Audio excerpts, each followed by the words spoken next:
Oi, pessoal! Vamos falar um pouquinho hoje sobre mastigação, alimentação e fala. Por que essas coisas estão tão envolvidas? Porque são três temas que caminham juntos, não é verdade?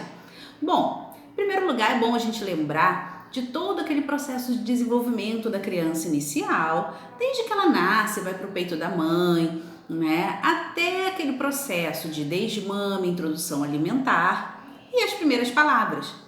Se a gente puder acompanhar esse desenvolvimento, né? Vamos lá, vamos fazer esse timeline, né? O que a gente observa? A criança, quando está no peito, ela tem sons, ela tem vocalizações, ela faz barulhinhos, né? Ela faz muita mímica facial, ela reproduz movimentos que a gente faz como se estivesse de fato conversando com a gente. Mas é tudo muito imediato, é tudo muito fisiológico ainda. Daí essa criança começa a crescer, começa a interagir mais com o mundo. E o que acontece? Aos 6 meses, em geral, a gente já começa a desmamar para introduzir a alimentação. Não é muito assim que acontece, na maioria dos casos?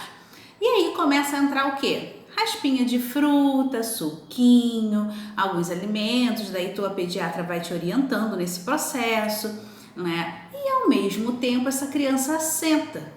Essa criança senta e libera as mãozinhas para o mundo e começa a interagir mais. E tem um olhar para o mundo agora que é diferente de quando ela estava só no chão, rastejando, ou quando ela estava só deitada, olhando para o teto. Não é verdade? Então começa a mudar todas essas experiências. E daí o processo de fala também começa a caminhar. Então aquelas vocalizações começam a ser mais intensificadas, aqueles balbucios começam a ter mais sentido, aqueles gritinhos, barulhinhos começam a ter uma função.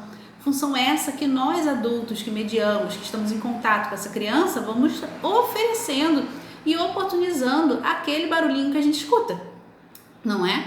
Se no primeiro momento a criança vocaliza, balbucia e aquilo não tem tanta função e a partir desse momento você começa a dar uma função a isso, ela insiste, ela reproduz, ela faz de novo.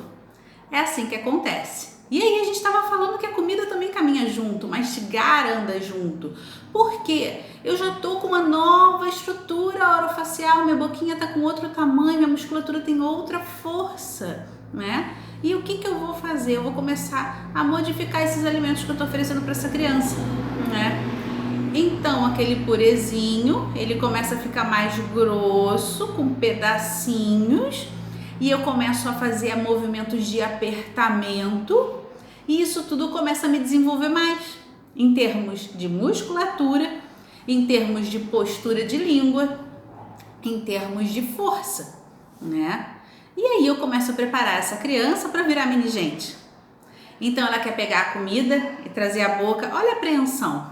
Olha esse movimento que antes ela não conseguia fazer, né? Então eu começo, lembra que eu falei da interação com o mundo? Começa a mudar tudo e começa a mudar pela alimentação também, né? E aí ela cresce mais um pouquinho e começa a surgir as pseudo palavrinhas. Papá, babá, mamã, não é? Por quê? Porque eu já estou todo mais exercitado.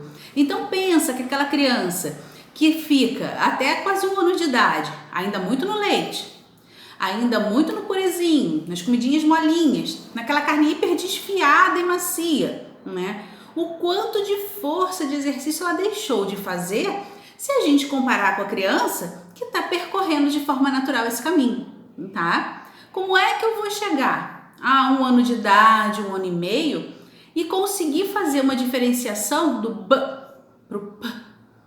Porque eu faço, até os 2 anos isso está super determinado na minha fala, né? Como eu vou ter essa diferença? B, p, se eu não faço força nenhuma.